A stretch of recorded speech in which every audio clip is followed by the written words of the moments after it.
Naku, super ganda nitong sling bag na na-order ko dito sa TikTok.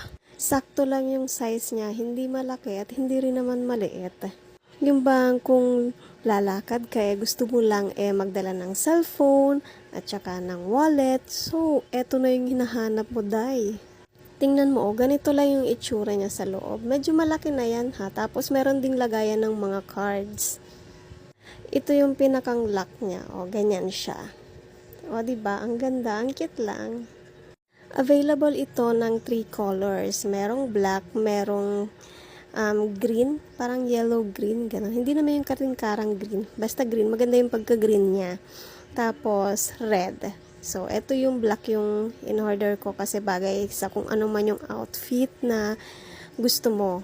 And ganito yung sling niya. Maganda. Basta ang cute niya. So, kung bet nyo rin ng ganito, click the yellow